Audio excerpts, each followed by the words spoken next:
when I was diagnosed, all my friends stopped talking about their life. Like, Yes.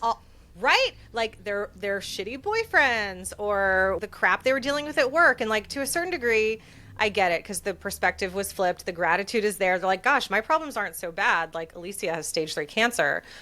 But at the same time, I was like, hey, I'm kind of sick and tired of like only talking about cancer and doctors and thinking about Right. what's going on with me. So can you please just tell me about your dumb fucking job? Right. And it was Right. hard for them. I totally agree with that. And how do we help people like understand like we're not here to compare who has like the worst situation or any of that. Like we're here to support each other as friends. And so you can like let me complain about all of my crazy side effects from chemotherapy and I also want to hear about like that ridiculous date you went on with this guy that doesn't call you back anymore. Like I'm Elysia Skye, and this is the Brilliance Method podcast. Through mindful, motivational, and often hilarious conversations with thought leaders, entrepreneurs, and executives, you'll discover new ways to create your life on purpose.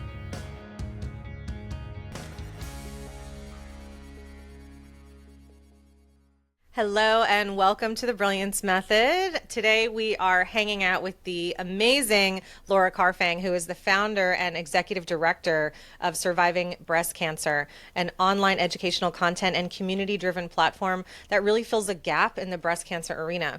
She does this through weekly support groups, workshops, and webinars. Laura has created a home for those who have been touched by breast cancer. And I know personally because I am part of the community and I reached out to her because I receive her newsletter and I listen to her podcast and she's absolutely amazing. Laura hosts and produces the globally recognized podcast Breast Cancer Conversations, which offers weekly episodes capturing the voices of those diagnosed with cancer, as well as doctors, oncologists, and medical experts in the field. Welcome to the show, Laura. Thank you for being here. thank you, Alicia, for having me. I'm so excited. You're welcome, love. You know, it's kind of serendipitous how, this all kind of came together because I'm in season 1 of my podcast and I've been reaching out to people that are doing great work in this world. And some people, to a certain degree, feel a little bit like strangers, but no one feels like a stranger when they've opened up themselves and their energy and they've invited you into their community, which you have done so beautifully. And I don't even know how long I've been on your email list, but I will say, especially, in the online coaching space and being a podcaster, we wind up on a lot of people's email lists, which Yes, I'm also means we sure. unsubscribe from a lot of people's email lists, or we put our fake email in the email list. And I never did that with you because you're on a mission, and we'll talk more about this, but you're on a mission that I so wanted to commit to as an advocate. And, there's a saying like, stop slowing down the train that's not yours. And I tried hard. I even have a 501c3 registered for breast cancer awareness and education and prevention, but it just never became something that I dedicated such a big chunk of my life to in the way that you have. So thank you for being a trailblazer and paving a way for women like myself and yourself to learn, to heal, to connect, to grow, and to discover possibility. I appreciate that. Yeah, I mean, I never grew up thinking I was going to be running a nonprofit, right? I never grew up thinking I was going to be diagnosed with breast cancer either. So it's kind of amazing how the universe manifests itself and provides opportunities for us to try and dabble in new things. And I love what you said, like, lifting each other and supporting each other up on our own missions and how advocacy, whether it's cancer related or any other type of advocacy, can really take on its own form, whether it's just like sharing your own story. You don't have to be an author and write your own book. You don't have to start a nonprofit. You don't have to do all these big, grandiose things. I think there's opportunities also to honor and respect advocacy in your own way and what that looks like for you. That gives so many people so much permission because I coach a lot of entrepreneurs, and one of my requirements in working with me is you have to have a cause. You have to want to make an impact in this world more so than your own wealth. And so many people, while they're building a business and they don't have a lot of clients yet, feel like they're not making an impact and they feel purposeless or they feel lost. And that's kind of when they find themselves wanting to work with me or listen to this show. And to remember that we can actually make a big difference in our own unique way, and those little ways add up to big ways. It's like every drop of water in the ocean is the ocean, and with one less drop, if you take a million drops and you take those drops away because you think they don't matter, then all of a sudden, we got a problem. We're in a desert, right? Yeah. Desert, which is also nice, but not in that analogy, right? And little things like, when if we post a fundraiser and if someone's not in a position to donate, what they can do is share it, Exactly. right? Yes. So more of that. Totally. I agree. And, even you were talking about like the community and the podcast community in and of itself. Like, it's so funny because we're here just like talking to each other, but I forget that like thousands of people will be listening to this. And then like years from now, they'll come up to you and be like, Elysia, remember that one time you told the story? And they'll know these like really intricate personal things about you that you're like, wow, there is a huge community out there, and what we're doing matters. What our stories are matter to people listening. So Wow. So that happens to you? People come up to you like years later and remind you of things? kind of, yeah. Like, I forget some of the really personal and sometimes embarrassing stories that I share on the podcast, but I think that just makes it human, and that makes it fun, and that's what attracts listeners, is similar to like what you're saying with coaching, like to be your authentic self and have your cause. And really at the end of the day, like, we're just like all humans. We all like eat, sleep, go to the bathroom. Like, no, we're not like, I don't know, there's not this hierarchy, right? Like, we're just here to have fun and, live hopefully a very joyous life while we're able to.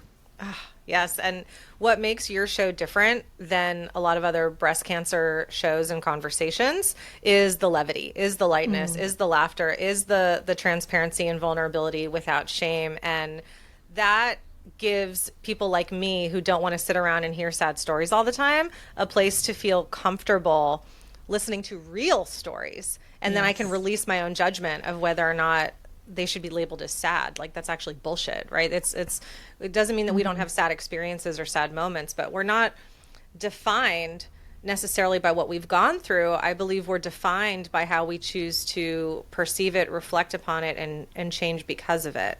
What do you think? Yeah, well, I mean, I'm honored, and thank you for not unsubscribing to my mailing list. But, I think we are so inundated with information, whether, like, I'm starting now to get, like, text messages. Like, someone sold my cell number, and I'm just getting, like, random solicitations, like, by text. So no longer just email. They're, like, finding me on my phone in, like, all of these ways. It's incredibly annoying. I can't figure out how to unsubscribe or stop from all of those things. Oh, but, gosh. The fact that you didn't unsubscribe, and the fact that a lot of people haven't, really shows that I want to provide value, right? Like, I don't want to just spam you every single day with like, know us, here's branding, here's like, we're not selling you a product. We're a nonprofit organization. We're here to deliver value.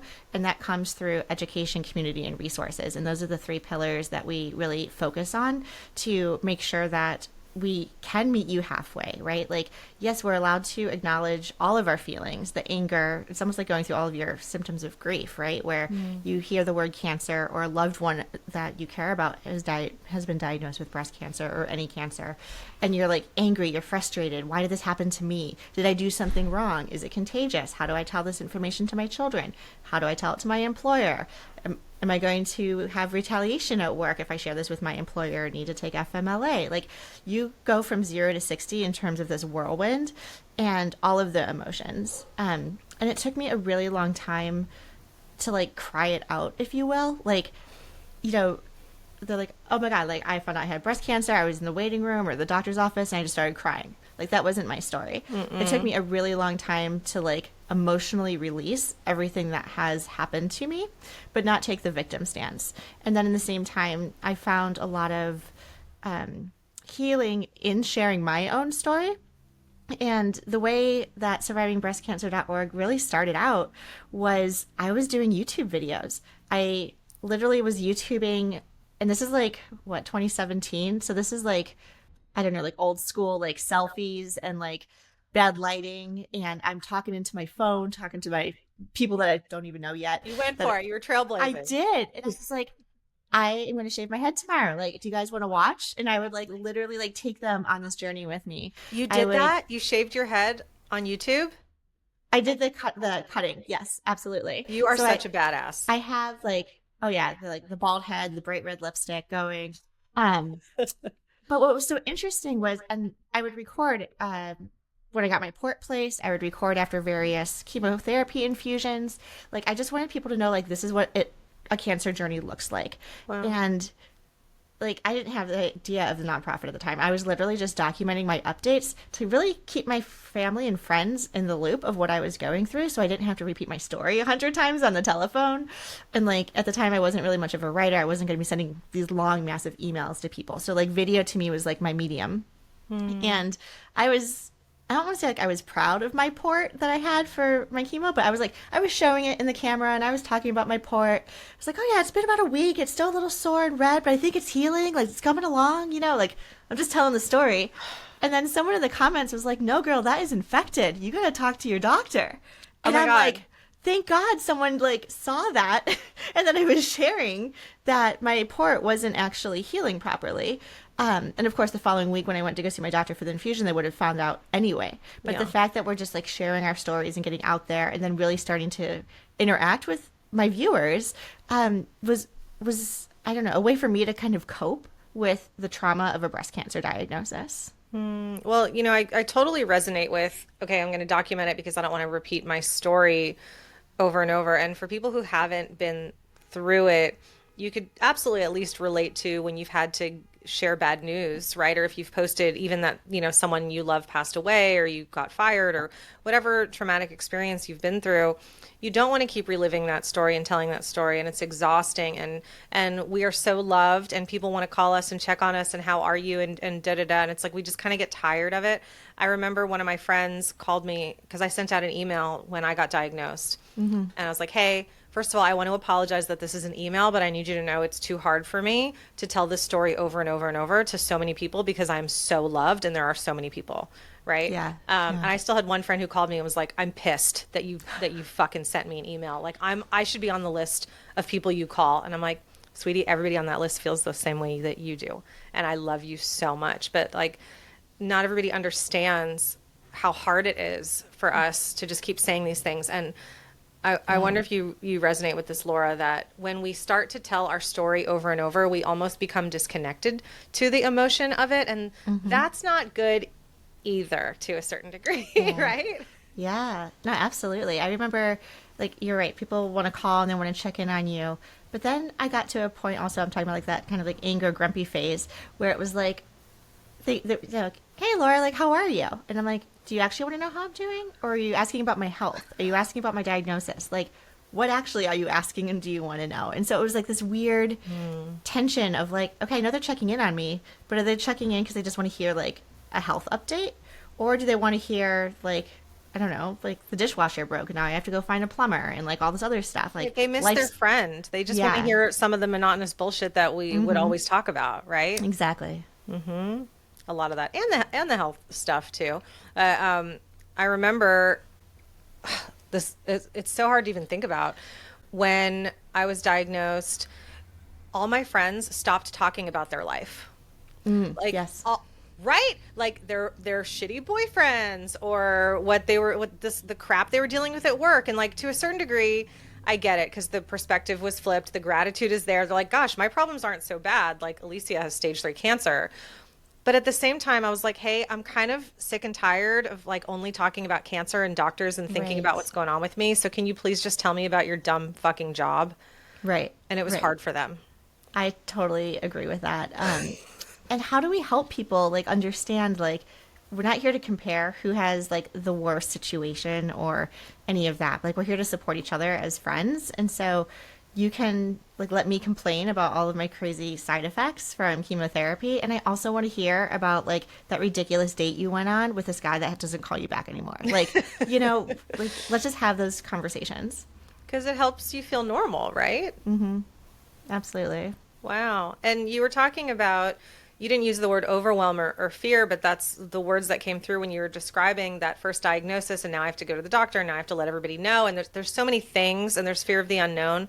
So there is this massive fear and overwhelm that occurs. And I don't think it's our job as advocates to tell people not to feel a certain way. But I do feel like there's guidance and love and a little light we can shine on them to where it doesn't have to be as severe. So how do you navigate that? How do you if somebody called you and said, "Oh my God, I had cancer," and you were the first phone call instead of their mother, like what would you tell them? Yeah, that's such a great question. There's a couple different ways to answer that, right? Like, no one, and I don't care how many interviews you go on and you say, oh, yes, I can navigate change. No problem. I'm a change maker. Like, I work well with uncertainty. Like, okay, show me someone who does, right? Like, those are all skill sets that I think we aspire to or that sound nice.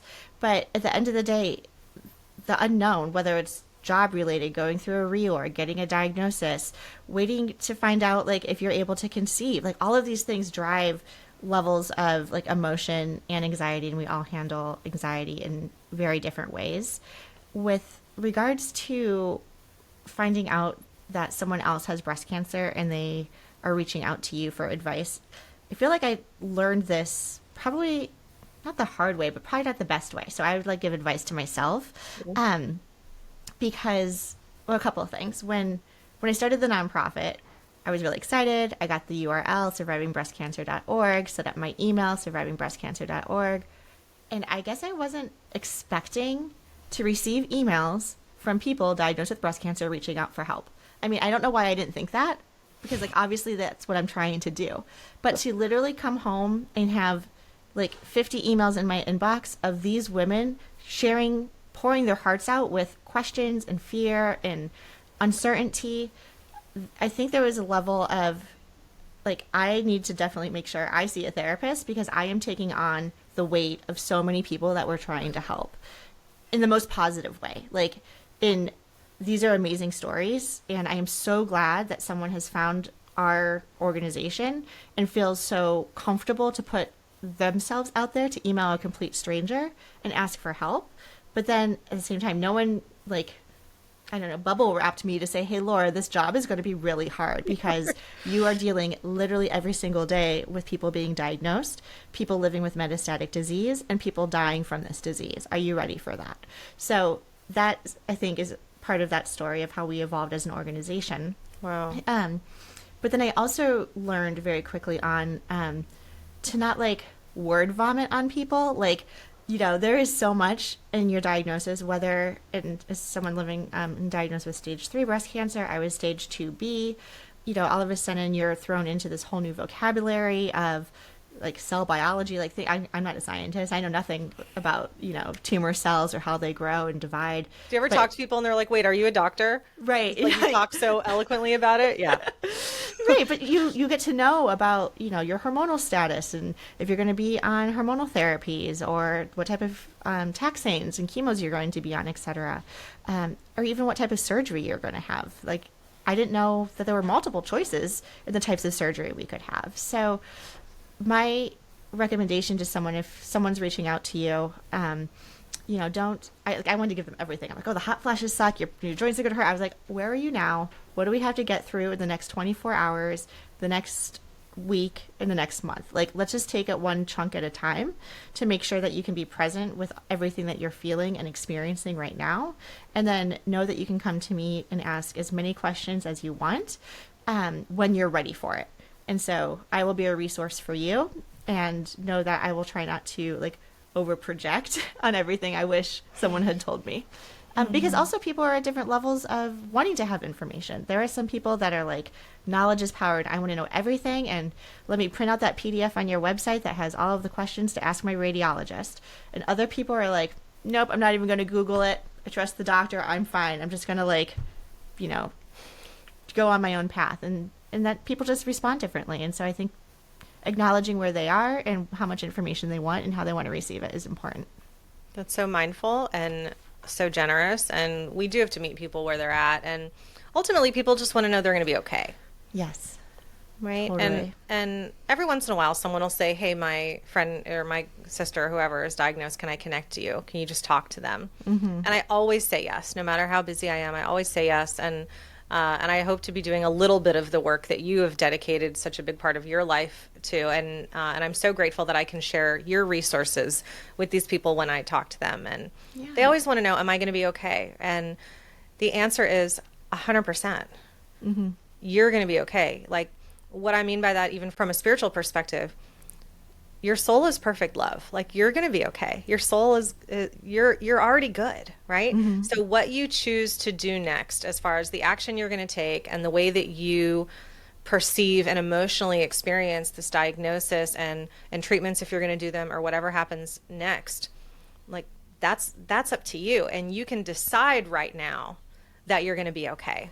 I'm not saying you can decide right now if you're going to survive, but I did.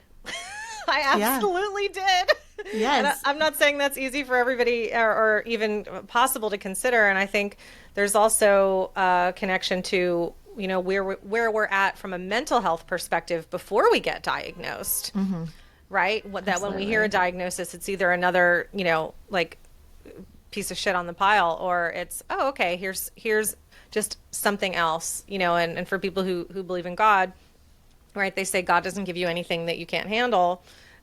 Even though we are quite tested at times. Yes, we are. But Yeah. when I was diagnosed, and I want to hear more about your moments and your story, there was never a consideration that I was going to die from this. There was, oh, well, what are the steps I need to take in order to remove the cancer from my body, get the treatments, and then once I got through it, I reflected to go, why did I get cancer? And now what can I do to never get it again? And I hope that I am continually committed to that path. And if I ever do have a recurrence, if that were to happen, then I get to practice even more walking my talk and what I'm doing. But Yeah. it's an inside job. Yeah, there's so many things to respond to in that. So know, I'm I sorry. was no, it's great, rich conversation. So I was diagnosed after living what I would call a healthy lifestyle, right? We all assume that like we're doing the best we can with what we have, and how could this possibly happen to me? I was a vegetarian at the age of 16, eventually turned vegan, was vegan for, I don't know, I've lost count, like 18 to 20 years before I was diagnosed in my 30s.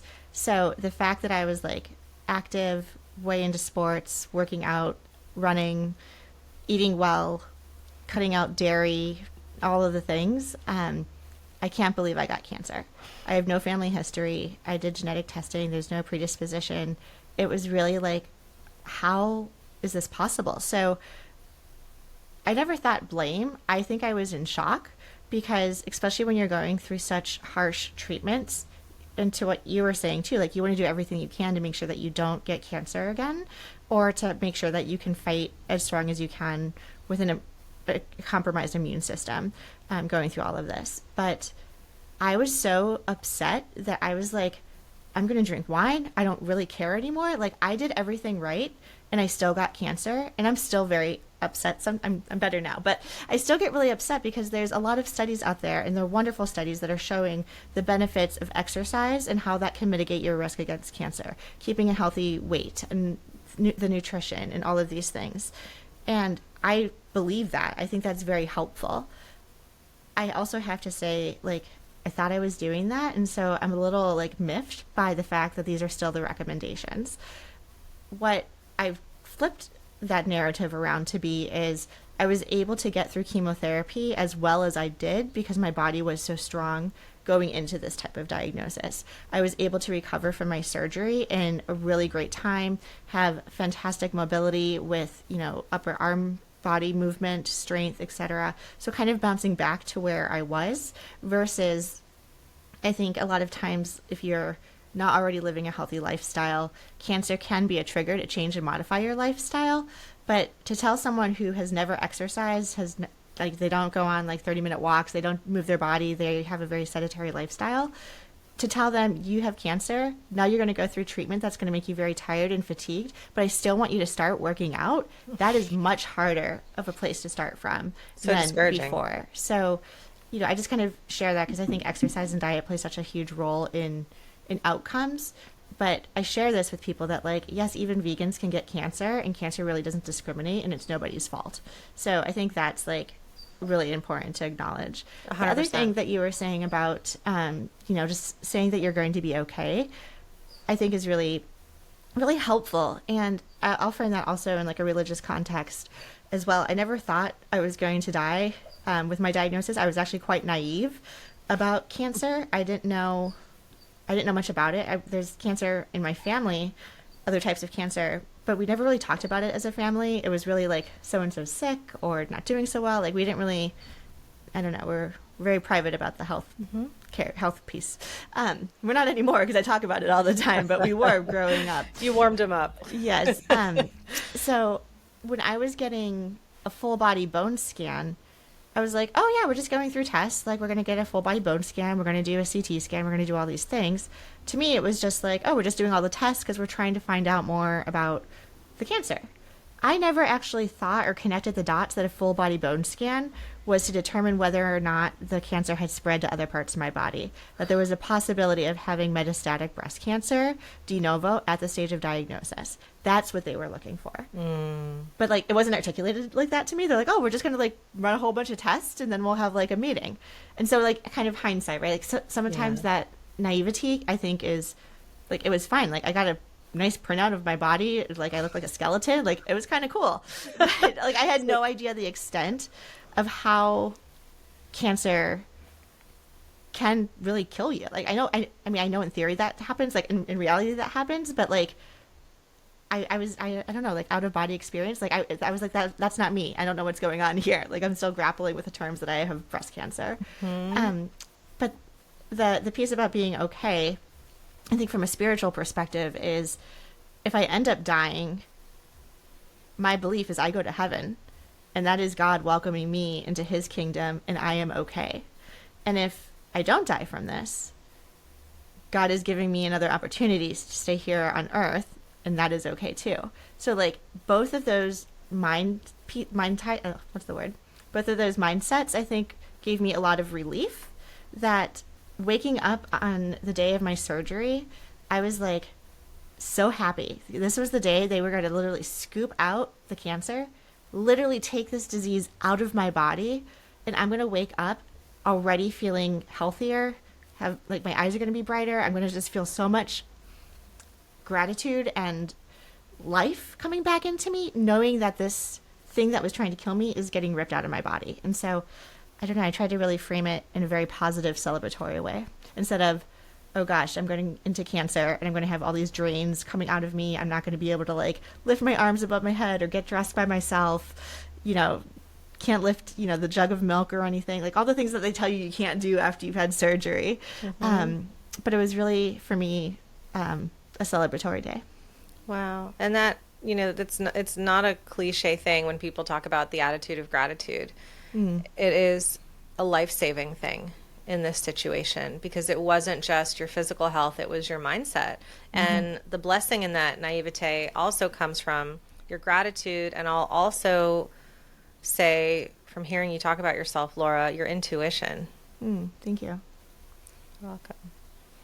Yeah. When we seek out, okay, something doesn't feel right, I'm going to go get it checked.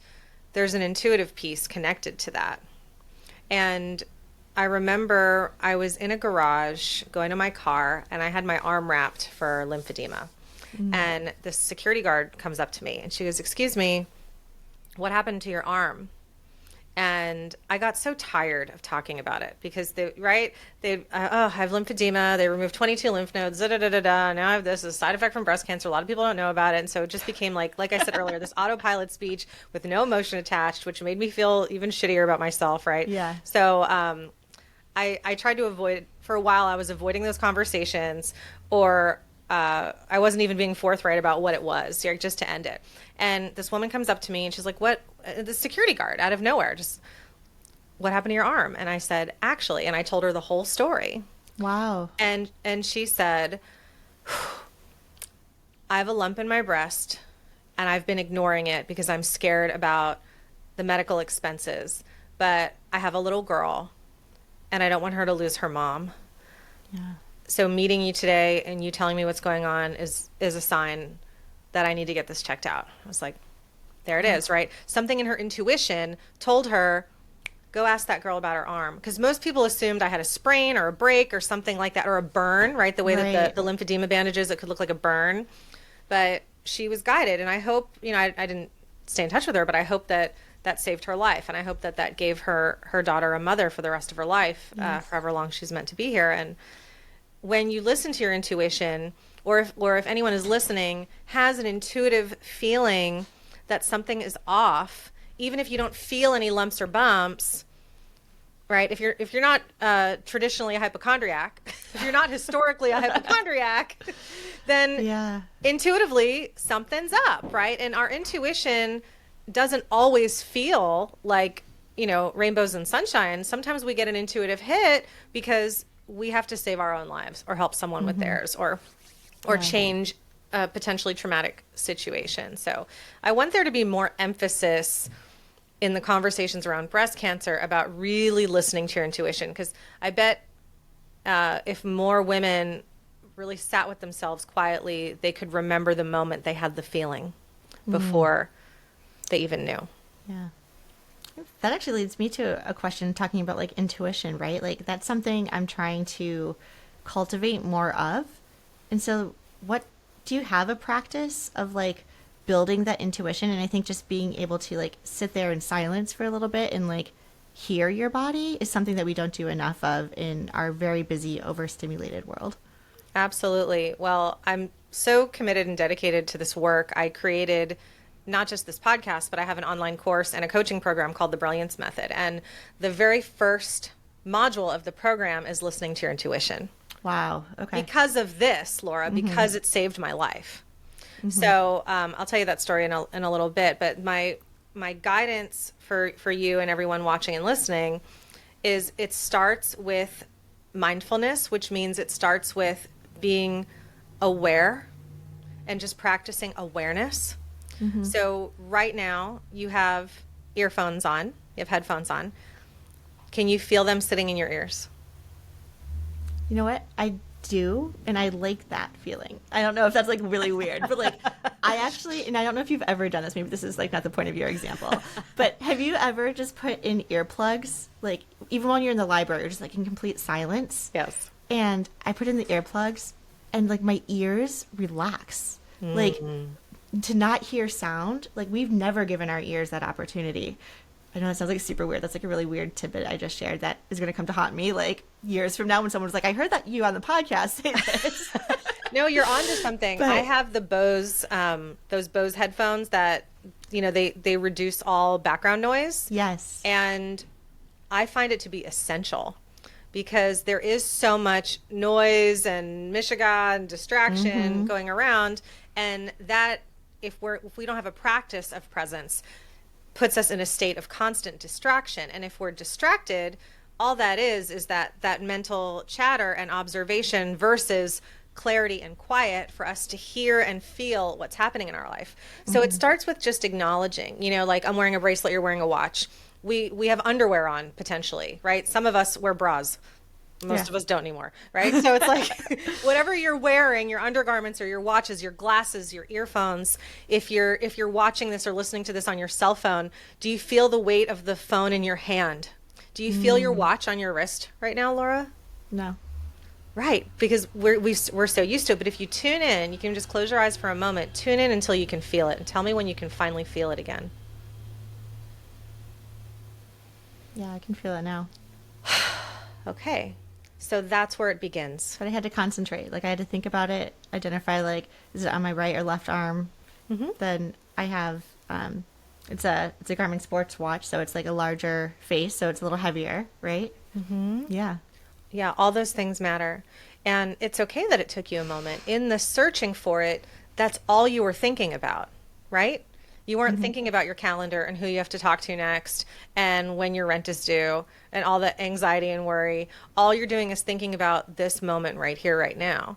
And a traditional meditation teacher might tell you first to focus on your breath. But our breath is something we take for granted more than anything. Yes. Right? So I do encourage you to focus on your breath. So then notice the watch and then bring in the breathing. And if you're driving, let's say you're listening to this in the car, while maintaining obviously positive focus driving, can you feel the skin between your fingers? That little webbing. You actually can if you focus in on it enough. Or can you feel the skin between your big toe and your second toe? That's a tough one. I point this one out when I do a lot of corporate workshops. Yeah. It doesn't matter what we're picking. The whole point is laser focus in on one thing to bring your attention to, and then breathe, right? So once we have identified the present moment, it's almost like this light bulb goes off above our head that sends messages to whatever you want to call it, our energy, our higher self, our intuition, God, the universe, angels, guides, our own brain, right? I'll meet you wherever you're at. And then, boom, the channel is opened for you to hear.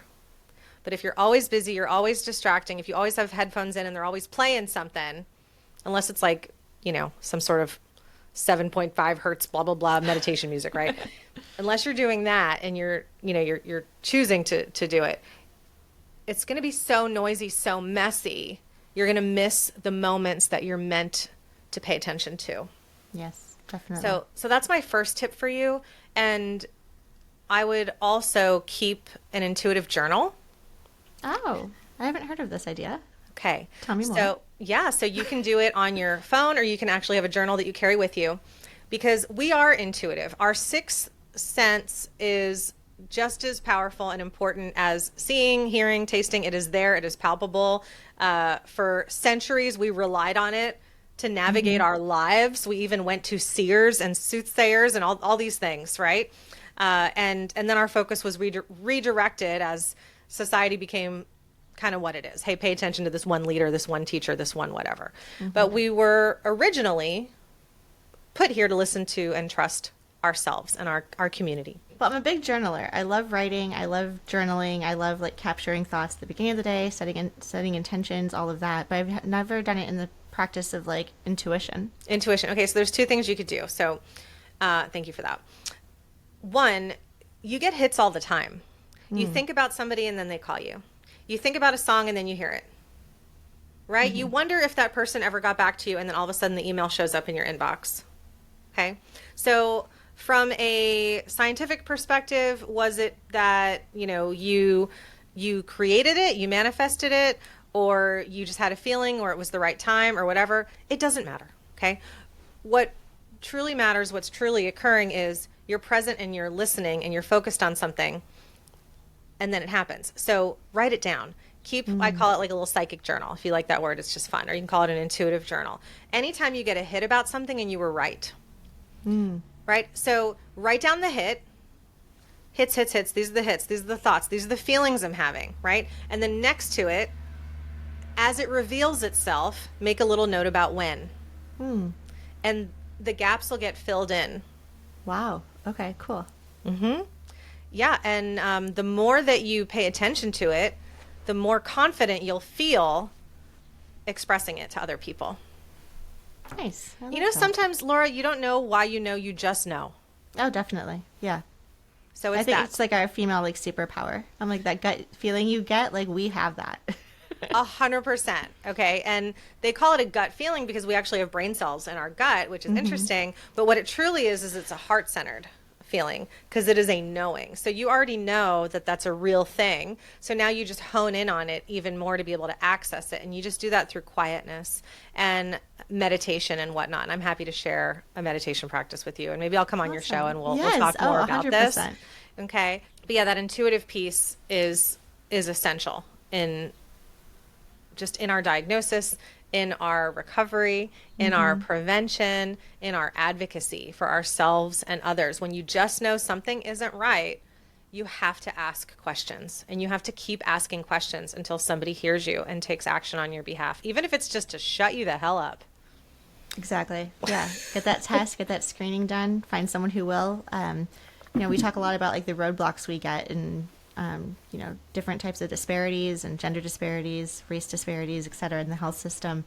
And, it could be easy just to say okay, well, my doctor's not worried, so I'm not going to be worried. They're the experts. Or, no, my insurance won't cover this, so, I can't get that test done. And I'm learning more and more okay, you won't write the script for me to get my mammogram. You won't do this for me. You're saying no, I'm too young, all of these things. You're getting all these roadblocks. But then maybe flipping it around, be okay, well, you won't do this, but can you recommend another physician who will? And then the moment that you start letting them know that you might go elsewhere, their attitude changes. Of course, right? And Yeah. nobody wants to be the doctor that was wrong. Right. So, how did you know you had cancer? Um, in this same type of discussion, I had to advocate for myself. I was probably misdiagnosed 2 years earlier because I didn't advocate for a mammography exam. But go back. What was the moment Like, that made you even go get the first consultation? yeah, I was, so like I was mentioning earlier, I was, healthy, working out, all of those things. And 2017, like we're all wearing like the cute little gym outfits. We're at the gym, all those things. I was like lifting weights in the mirror, like literally like that person. But I was noticing that my pectoral muscles were not developing at the same rate. And I know like I don't have asymmetric breast, like none of us really do. But I was noticing that one pectoral muscle was significantly smaller.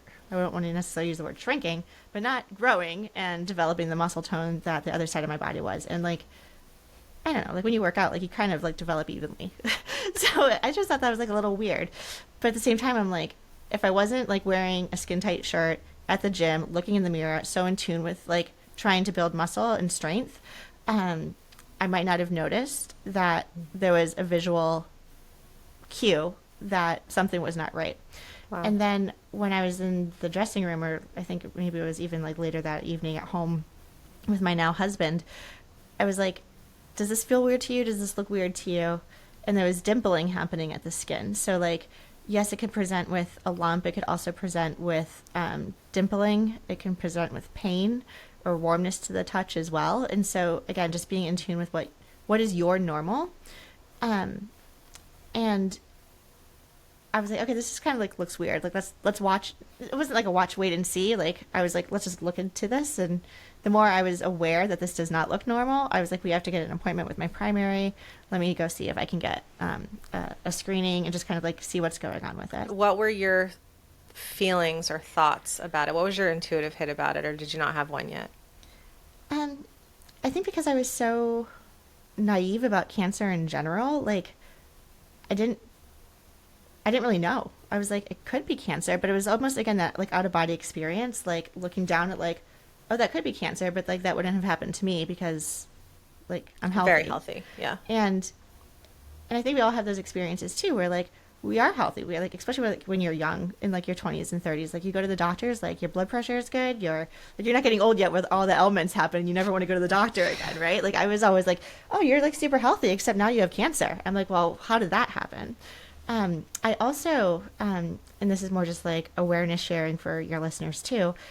I also had lymph node involvement with the cancer. It spread to my lymph nodes, and I did have a pretty big lump under my armpit. And to say like, yes, that has always been there. That was part of like my narrative to myself was like, oh, like that's always been there. I was not concerned. I didn't know breast cancer can present itself in the lymph nodes. I did not know that you could get lumps under your arm. I just thought it was an ingrown hair from shaving, and in my mind, it has always been there. That was like, how long had it actually been there? oh, probably like 2 years. Wow. So, I was still diagnosed early stage, but the fact that I already spread to my lymph nodes, just like you, I had a full axillary node dissection, dealing with lymphedema, like all the things. Yeah. But like, we don't realize that like, the extent that breast cancer can show its ugly Right. Like face what an easy and- assumption to make. Like it's an ingrown hair, Yeah. it's bumpy, we're bumpy and lumpy, and our doctors tell us that all the time. Having lumps in your breast Yes. is normal. I'm like, Exactly. not for everybody, and not all lumps are created equal. Or like Yeah. if you're breastfeeding, right? They're like, oh, it could just be a clogged milk duct. It could be this. It could be that. Your hormonal changes. And you're like, no, it could be actually something else. Like, just check. Can you just Please, check? I know, right? Just check. Bill my insurance. They want to make money anyway. Oh my gosh, right? Like why do they say, "Oh, let's just wait and see?" It's like I don't understand that, Laura, and maybe it's a codes, medical, insurance, bullshit, whatever. That's like, wait a minute. That's actually going to cost everybody more time and money to wait and see. Like, Yeah. right? And I wish, and I know I'm preaching to the choir here, that we should have a system more built on prevention than treatment. Ha. Yeah. Okay, go ahead. No. Yeah, so I think that was my initial diagnosis. I was 34 when I was diagnosed, and I kind of knew something was up because from that initial mammogram, they asked me if I could stay and they'll squeeze me in during their lunch period to do a biopsy right then and there. Wow, that's So, great. yeah. So like in terms of like care, that was great. And then I was also like, well, that's very serious. Like, True. like you're squeezing me in because, for whatever reason you have a suspicion. Concern. And, and I, my family's all spread out over the country. And so, I just like talked to my parents and just kept them in the loop. Like, hey, I'm going through these tests. Like, don't really know what they mean, but I just want to let you know. So I was like kind of bringing my mom and dad along on this journey of like, I'm in my 30s and I'm getting my very first mammogram. Like normally you don't in the US don't have those until like you're 40 unless you're high risk or something. And so, really just kind of keeping them like in the loop. So obviously when I shared the news that I tested positive for breast cancer, of course that comes as a shock, but they were part of that journey, like through all the tests and everything. Yeah, that's so wonderful. And when you started documenting everything, we'd said earlier, well, that was also to be helpful and to save yourself time and energy of not repeating the story. But I feel that there was some other energy going on here that you, even if you didn't know it yet, right? That part of your dharma in this life, your purpose was to be a guide and a teacher and a bringer together of other women and families. And I just wanted to point that out because we don't always realize at the time when we are motivated and inspired to take massive imperfect action on behalf of something that is almost unknown to us, but yet we are driven to do it and do it again and do it again and get better at it and better at it. I mean, starting a YouTube channel is no joke, and for you to be willing and vulnerable to show your ports and your all the things. Yeah. Right? It's like I almost feel like there was this energy of love just that had its hand on your back, just pushing you to say, Laura, you are going to be a great teacher and guide and someone who holds space for people to heal. So you have to do this because most people don't do that. Right. I forget, like, not everyone is as awesome as we are. You're But right, exceptionally like, awesome. No, just, there is a drive. There is, work hard, play hard, share hard, love hard, all the things. And, William, my husband, has this new saying that I've adopted of like, let it come to you.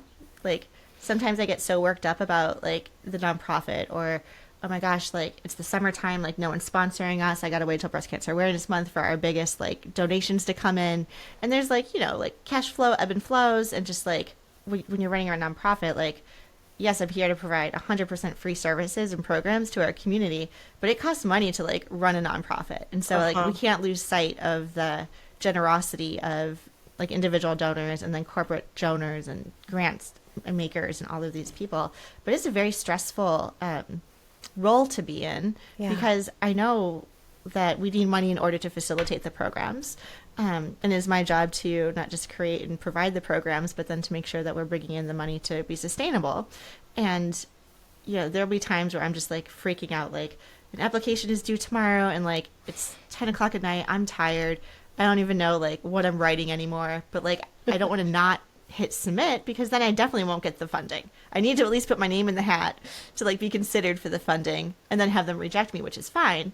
I'd rather take all of my rejections and just know that at least I tried than like too scared to submit an imperfect proposal. Right. So like putting it out there. And then William is saying like, just let it come to you. Like these opportunities will come to you. And I think that just kind of circles back to the intuition piece that you were mentioning of like, okay, just like calm, breathe, meditate, and then like see what those opportunities are. And they surprisingly do. Like I thank God like all the time. Like when I think like this is not my path, this is something I like, should I be doing this? Should I not be doing this? Am I like crazy? What should I be doing now? And then I always joke because I was like, I don't need a sign, God. Like, I need you to like hit me over the head and tell me like in my face, like, yes, this is what you should do because sometimes I just don't get it.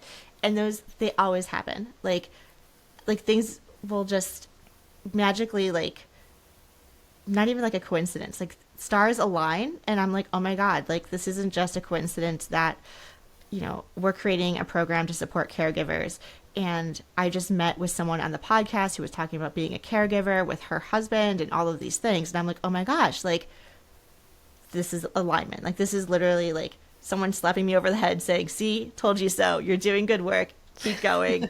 Don't worry about it. Like, we will provide however we need to provide. Yes. And alignment is not a line. Right. It's a circle. It's an infinity loop. It's a zigzag. It's however we're meant to experience it. But you've nailed it. And I hope that everybody here is really paying attention. Just keep going from a place of love and compassion and generosity and intention. And when you need to rest, rest. And don't rest once you're exhausted. Rest preventatively so you don't get exhausted, right? Yes. Meditate and breathe and laugh and play and be human, go on vacation and cuddle your dogs and have sex and eat delicious food. And like, life is, like you said, it's meant to be fun and joyful. So we are given multiple chances in this lifetime.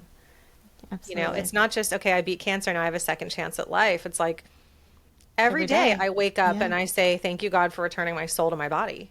Every day is another chance to be a better, more compassionate, kinder human being, to express our creativity and our generosity and to connect. And we get to be a little ripple in other people's worlds, which is so cool. Absolutely. Well said. I'd love to share with you my story of when I was diagnosed with cancer.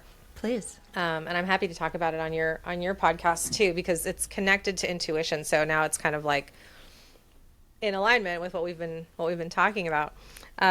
So when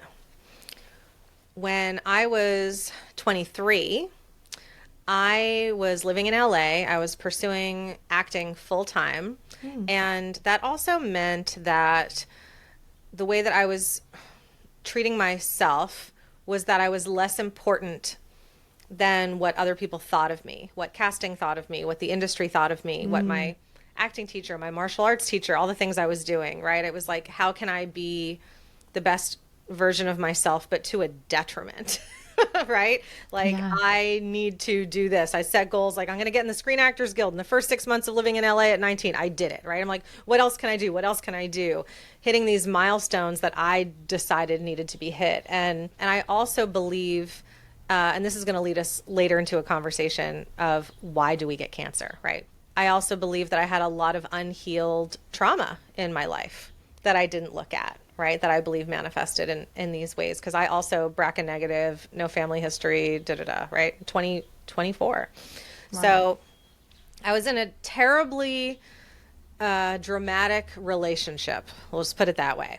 All the fights, all the time, right? Just young, crazy love. He was a musician and a filmmaker. I was an actress. It was like in Hollywood. And we got in one of our 100 millionth fights. And to be even more dramatic, I said, I'm going to go take a shower and cool off. Because that's what you do. That's what they do on the soap operas. So I go in the shower and I'm like vigorously loofahing. And all of a sudden my pinky, was this one, my pinky grazed my breast and I felt a little bump. Oh gosh. And all of a sudden, I had a flashback to being in health class in 6th grade. And my teacher passing around that silicone boob with the little hard bean in it. And I heard her voice say, "This is what cancer feels like," right? As she's moving it. And I remember feeling it, touching it, and I saw it. And then I got this medically intuitive hit where I was like transported into my breast and I saw the veins and the fat tissue and all that stuff. And I saw the tumor. I was like, oh my God, I have breast cancer. And I got out of the shower and I woke up my boyfriend who like, he fell back asleep in 2 seconds because fighting for him was so normal. Right. And I was like, hey, I have cancer. He's like, you're being a drama queen. I'm like, that's fair. But no, legitimately, I have cancer. And he's like, you probably don't have cancer. And so I called my doctor. This was a Friday night. I got in on Tuesday morning. By then, between Friday and Tuesday, a lump appeared in my armpit. Wow. And it had gotten bigger over the weekend. Like it started to show up and then it just kept doubling. It was like just growing so fast. And that one was the one in my boob was hard and it didn't really move around much. The one in my armpit was like Mm-hmm. big and squishy, like a gummy bear or something. Mm-hmm. And I went in and she said to me, so this is part two of the intuition. She said, I just turned 24 a couple weeks before. She said, "You're newly 24. It's probably just a cyst. You've been under a lot of stress. I wouldn't worry about it. Why don't we just keep an eye on it and maybe in a couple months come back and if it's something to check into, we'll check into it." And to be fair, that was the normal response Of course. that Yep. the medical industry teaches you to give. So I, knowing from my intuition that it was cancer, I said, absolutely not. I require that you write me a prescription or whatever you call it, a referral. I require that you write me a referral to go get a mammogram and a biopsy. She's like, okay, if you want to spend the money. But at the time, health insurance was very strange, no pre-existing conditions and all that stuff. And she's like, just based on your age, they're not going to approve you for a mammogram. Like, it's not going to happen. I was like, I don't care that I'm just going to go. I went to the imaging center and I threw down my American Express like I was buying a car. And I was like, give me a mammogram and a biopsy. And I'm in there. I look like a child, and there's women in there in their 60s and 70s kind of looking at me like, what's this girl doing? And I was like, I'm just going to pay cash for it. And they're like, that's going to be like $7,000. I'm like, cool. I'll pay it off over the next 30 years, like everything else, right? Yeah, right. I'm like, I can't believe that I'm not getting approved for this test, right? They brought me in. They did the mammogram. They said, yes, we see something. We need to do a needle biopsy. They did the needle biopsy, which is not as horrible as you think it might be, by the way, for people who are listening. It's more like fear of the unknown, but then it actually doesn't really hurt, but it sounds weird. So that was on Tuesday. Then Thursday, I went in and she said, you have stage 3 breast cancer, and it's growing so fast. If you don't have a mastectomy pretty much Friday, you could be dead in a month. Wow. I was like, well, I'm glad we didn't wait a couple of months, right? But had I not listened to my intuition, Laura, I wouldn't be here telling you this story, Yeah. right? I would have second guessed it or anything of the sort. I did say, can we wait till Monday? Because I was in a play that weekend and I was in A Midsummer Night's Dream and I had to wear this little fairy bikini. And I'm like, I need like one more weekend with the girls, please. And so we did it on Monday. We didn't do it Friday, but it's fine. So I love telling that story. My corporate clients always ask me to tell that story at workshops and whatnot because our intuition plays such a significant role in our lives, and we should not take it for granted. Absolutely. So thank you for sharing that. I mean, yeah, just knowing your body, knowing what's like, and those little pieces too, right? Like to be transported back to like your 6th grade class and hearing those things. It's, yeah, the world works in mysterious ways. It does. It does. Do we have time for you to tell me why you think you got cancer? Sure. I really don't know why I got cancer. I think the resounding theme of like going through all of these emotions, trying to find a reason, trying to place blame on something as a way of coping is probably like a natural course of action. Like, oh, well, if it's not genetic, or maybe they just didn't find the gene yet, they haven't discovered it yet. Is it environmental? Like, I definitely went down a path of like trying all like the non-toxic products and cleaning my house only with like, lemon juice and like whatever it is, the concoction is, I don't know what it was, but like I don't do that anymore. Yeah, exactly. Like we were doing like all these like crazy rituals, but I'm like, it doesn't even matter because like there's chemicals in our water that we get from the faucet. There was a while I wasn't like dyeing my hair, and I'm like, you know what, this is like actually not living. Like, give me the chemicals. I don't want those grays, like I'm okay. Like you have to go through this entire roller coaster to see, and maybe this goes back to the intuition piece, like what are you most comfortable with in your body when you can wake up in the morning and look at yourself in the mirror to say, I am comfortable with every single decision I made, then I'm good. Like walk out the door and go like slay the world, right? So like I think I don't know why I got cancer, but it propelled me to launch survivingbreastcancer.org and help other people. And I don't know why people get cancer, because so many of our loved ones unfortunately get cancer and die from cancer. And it is the worst, most hideous, aggressive, damaging disease. We are putting such toxic chemicals into our body. It is, as someone who has had chemotherapy, surgery, and radiation, I am now, while I am living and surviving breast cancer, I am also now dealing with so many other traumas, health traumas from, I now see a cardiac oncologist. I didn't even know that person existed, but, I'm a cancer survivor and I had radiation on my left side, and now there's potential for severe heart damage. I was given 6 different types of chemotherapy drugs over the course of 18 months, and I now see a liver doctor because of all the toxicities that have happened to my body. So, Wow. I think I don't blame anything, but it's very hard to live with a cancer diagnosis because, and even though I'm not living with metastatic disease, I am living every single day knowing that this is what happened to me. I was confronted with death, and I am paying those consequences to be alive. And so it's hard because you look at me, my hair's grown back, I'm energetic, I'm like thriving, like I'm doing really great. But every morning I take a pill to make sure the cancer doesn't come back. Every 6 months I'm getting scans to make sure that it hasn't spread anywhere. I get shots to reduce hormones in my body because my cancer is hormonally driven. And so we're like suppressing my ovaries because I don't want to have surgery to take out even more feminine body parts. Like that idea of loss and grieving your body and your femininity. And so there's so many layers. There's so many layers. So many. And what a beautiful answer. And it's so obvious how much self-reflection you've had to go through, but that you've chosen to reflect on yourself so that you can continue to heal and be a light for others. And, I don't think there's an answer for why do we get cancer, but the reason I asked you is because when I was diagnosed at 24, it's the thing everybody asked me all the time, right? Do you have family history? Are you BRCA positive? Well, then why did you get cancer, right? Because I was pretty healthy too, So in understanding, okay, there's some environmental stuff, there's definitely unhealed trauma and guilt and fear that might manifest in the body. But I do have a spiritual hypothesis, which has brought me some healing. May I share it with you? Please, yes. So I do believe that regardless of whether or not you believe in reincarnation or multiple lives, which I do, but if you believe that we are a soul here, borrowing this body for however many decades, hopefully many, then we've chosen to come here to have an experience of love, to know love even more than we could possibly know it back home, wherever that is, right? Heaven, the superconscious, the universe.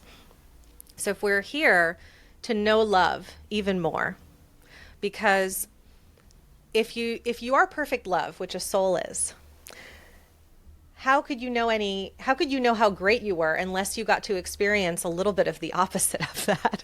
Right? It's like Jasmine in Aladdin.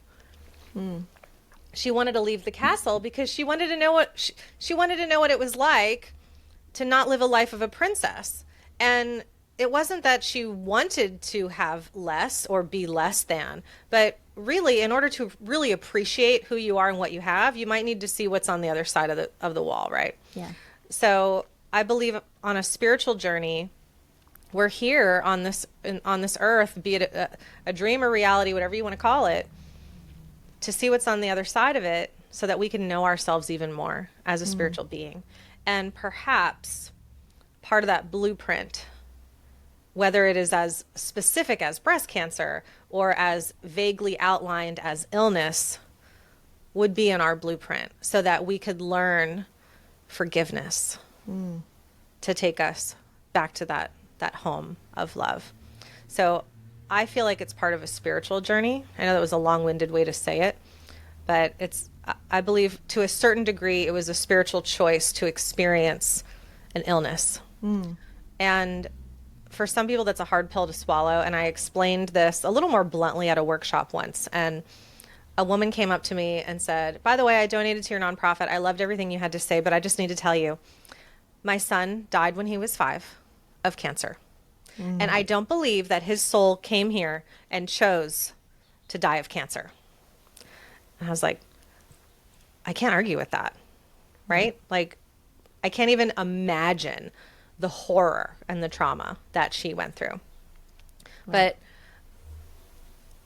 it's an intuitive feeling, Laura, that what we go through to a certain degree is part of our plan for the highest and best for all of us. I agree. Cancer made me pause. I was doing it all. I was busy.